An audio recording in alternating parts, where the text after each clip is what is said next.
Shalom adik-adik yang dikasihi Tuhan. Kita berjumpa kembali dengan kami Miracle.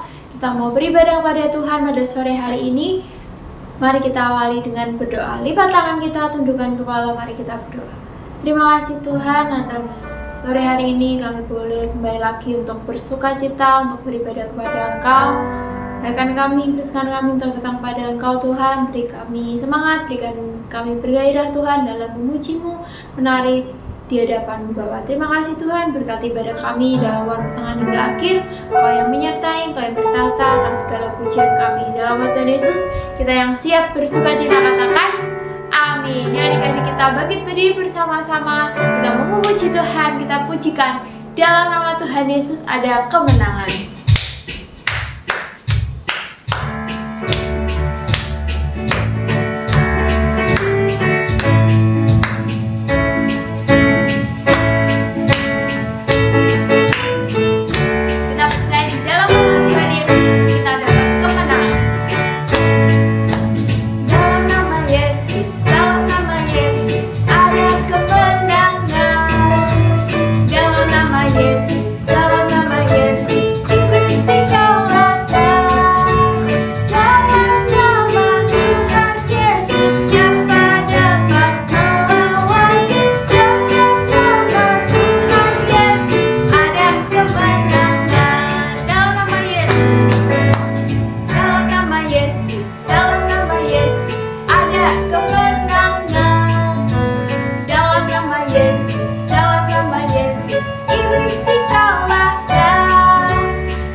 Kita lagi bersuka cita, kita pujikan Yesus itulah satu-satunya.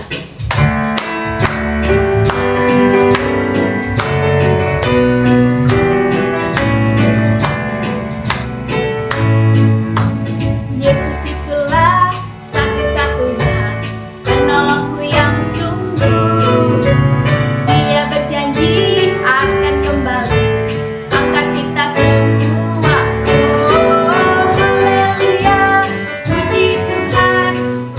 Besar di surga,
puji Tuhan, upahmu besar di surga. Oh, haleluya, puji Tuhan, upahmu besar di surga. Oh, haleluya, puji Tuhan, upahmu besar di surga. Oh, haleluya, puji Tuhan, upahmu besar di surga. Upahmu besar di surga. Upahmu besar di surga. Haleluya. Kita percaya apa kita besar di surga. Tuhan akan menyediakan tempat-tempat bagi kita semua. Yuk adik-adik, tiba saatnya kita benarkan firman Tuhan. Mari kita pujikan Roh Kudus yang manis.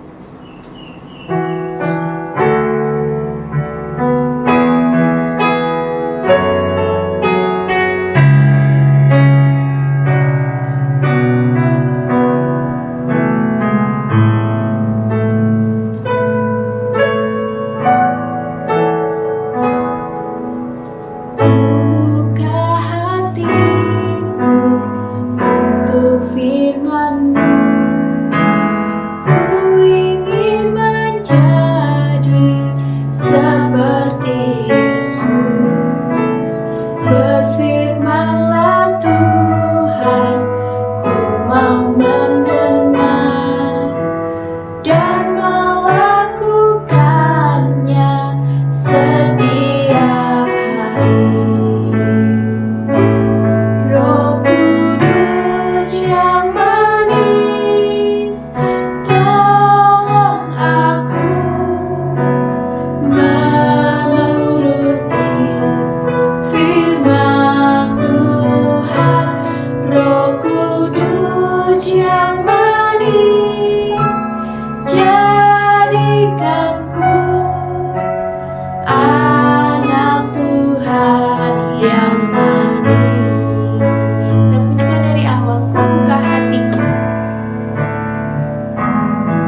Tuhan, apa kabar sore hari ini? Ketemu lagi sama Kak Dia dan kami Miracle dan Kak Timothy. Tadi kita sudah bernyanyi, memuji, menyembah Tuhan. Jadi saatnya kita siapkan hati kita untuk kita mendengarkan kebenaran firman Tuhan. Sebelum itu mari kita lipat tangan kita, tutup mata kita dan tundukkan kepala kita.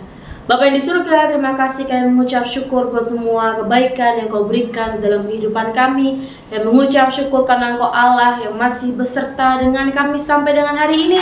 Sebenarnya kami akan mendengarkan kebenaran firman yang daripada Engkau. Dengan kami tanah hati yang baik sehingga ketika firman disampaikan itu bertumbuh dan berbuah dalam kehidupan kami semua. Terima kasih ya Bapak. Kita semua yang siap mendengarkan kebenaran firman Tuhan pada sore hari ini berkata amin. Shalom adik-adik. Nah, kemarin Kamis kita merayakan ibadah yaitu yang namanya kenaikan Tuhan Yesus Kristus. Nah, hari ini kami akan berbicara tentang kenaikan Tuhan Yesus. Kita buka Alkitab kita pada Lukas pasal yang ke-24 ayat yang ke-50 sampai yang ke-53. Lukas pasal yang ke-24 ayat 50 sampai yang ke-53. Firman Tuhan mengatakan, lalu Yesus membawa mereka keluar kota sampai dekat Betania. Di situ ia mengangkat tangannya dan memberkati mereka. Dan ketika ia sedang memberkati mereka, ia berpisah dari mereka dan terangkat ke surga. Mereka sujud menyembah kepadanya, lalu mereka pulang ke Yerusalem dengan sangat bersukacita. Mereka senantiasa berada dalam bait Allah dan memuliakan Allah. Jadi adik-adik, setelah Tuhan Yesus mati, bangkit dari antara orang mati, Yesus lalu apa adik-adik? Ketika dia bangkit dari antara orang mati, Tuhan Yesus itu berkeliling, jalan-jalan ketemu sama murid-muridnya, menyatakan bagaimana setiap perkataan Tuhan Yesus itu nyata, bahwa dia bangkit dari antara orang mati selama 40 hari, dan setelah itu Yesus naik ke atas surga. Nah, hari kemarin, hari Kamis adalah hari di mana Tuhan Yesus naik ke surga meninggalkan para murid-murid. Sesuai dengan cerita Alkitab, setelah 40 hari Yesus bersama dengan murid-muridnya, Tuhan Yesus meninggalkan para murid. Kalau orang ditinggalkan tuh sedih, senang atau bahagia adik-adik? Apakah dia bisa merasakan suatu perasaan murid-muridnya ketika Tuhan Yesus mati, bangkit, terus bersama-sama dengan mereka selama 40 hari. Setelah itu Tuhan Yesus meninggalkan mereka. Apakah perasaan yang dialami oleh murid-murid itu? Nah, ada mau tanya sama adik-adik, kalau adik-adik ditinggal sama papa di rumah sendirian, adik-adik sedih, bahagia, atau akan menangis, atau akan apa? Apa yang adik-adik lakukan, atau bagaimana perasaan adik-adik ketika ditinggal oleh mama papa? Nah, dan apa yang adik-adik lakukan sendirian ketika ada di rumah? Dan ketika mama papa pergi, pasti ada pesan-pesan. Jangan nakal, jangan main kompor, jangan apalagi kalau ditinggal di rumah. Jangan nangis, jangan berantem, jangan apalagi ya. Pokoknya disuruh hati-hati, nggak boleh buka pintu buat orang asing. Nah, ketika mama papa pulang, kita pasti akan bersuka cita. Apalagi adik-adik, hal sesuatu yang dirasakan oleh para murid-murid. Waktu Tuhan Yesus meninggalkan para murid-murid, firman Tuhan mengatakan apa? Dikatakan, dan ketika ia sedang berkata mereka, ia berpisah dari mereka terangkat ke surga. Mereka sujud menyembah kepadanya, lalu mereka pulang ke Yerusalem dengan bersukacita. Ternyata perasaan yang dialami oleh murid-murid Tuhan Yesus ketika Tuhan Yesus naik ke atas surga, terangkat, yaitu perasaan murid-murid bersukacita. Perasaan dialami oleh murid-murid adalah bersukacita. Karena apa? Setelah 40 hari dari kebangkitan, Yesus mengajak para murid-murid ke Betania. Saat memberikan berkatnya, saat itulah Tuhan Yesus naik ke atas surga dan ditutupi oleh awan. Jadi adik-adik, para murid-murid itu luar biasa karena mereka bisa menyaksikan dengan mata kepala mereka sendiri bahwa Tuhan Yesus terangkat ke surga dan ditutupi oleh awan-awan. Kalau adik lihat gambar-gambar yang ada di YouTube, yang ada di Google, adik akan melihat ilustrasi bagaimana Tuhan Yesus terangkat ke surga dan ditutupi oleh awan-awan. Suatu hal yang luar biasa. suatu hal yang begitu istimewa ketika para murid-muridnya sudah diliputi kesedihan karena Tuhan Yesus mati, tapi ternyata Tuhan Yesus bangkit setelah 3 hari, dan setelah 3 hari Tuhan Yesus tidak membiarkan kuasa maut menguasai hidupnya. Dia bangkit dan menemui para murid-muridnya. Kalau adik ingat cerita kejadian yang minggu lalu, di mana Tuhan Yesus itu datang ketika murid-muridnya lagi makan, lagi bakar ikan. Terus Tuhan Yesus datang dan berkata kepada mereka, adakah makanan adik-adik? Nah, ini dia suatu hal yang luar biasa. Ketika Tuhan Yesus naik ke atas surga, Tuhan Yesus tidak membiarkan murid-muridnya sendirian. Ada satu pribadi yang Tuhan tinggalkan untuk setiap mereka semua, yaitu Roh Kudus. Kalau dia ada punya dinyanyikan sama kami, Roh Kudus yang manis, tolong aku menuruti firman Tuhan. Jadi adik-adik, ketika Tuhan Yesus terangkat ke surga, dia tidak membiarkan kita sendirian, tapi dia memberikan Roh Kudus-Nya untuk setiap kita. Roh Kudus diberikan kepada setiap murid-murid untuk memberitakan firman Tuhan. Mereka tidak dibiarkan sendiri, mereka diberikan suatu roh penghibur, mereka diberikan kekuatan melalui Roh Kudus. Nah, di saat-saat ini selama 10 hari ke depan kita akan menantikan di mana pencurahan Roh Kudus. Kak, Roh Kudus itu hanya buat orang dewasa? Enggak. Kalau adik-adik mempersiapkan diri adik-adik kita semua menerima yang namanya Roh Kudus di dalam kehidupan kita. Dan ketika Tuhan Yesus naik ke atas surga, Tuhan memberikan suatu perintah yang begitu luar biasa bagi setiap murid-murid dan juga untuk setiap kita. Kita buka di Matius pasal yang ke-20. Matius pasal yang ke-20 ayat yang ke-20b. Matius 28 adik-adik, maaf. Matius pasal yang ke-28 ayat yang ke-20b. Ini Tuhan ketika naik ke atas surga, dia memberikan suatu perintah kepada murid-muridnya, yaitu untuk memberitakan Injil. Sama seperti Tuhan Yesus memberikan suatu perintah kepada murid-muridnya, Tuhan Yesus juga memberikan perintah kepada setiap kita anak-anaknya untuk memberitakan Injil. Jadi Tuhan Yesus mengatakan, kepadaku telah diberikan segala kuasa di surga dan di bumi. Karena itu pergilah, jadikanlah semua bangsa muridku dan baptislah mereka dalam nama Bapa dan Anak dan Roh Kudus.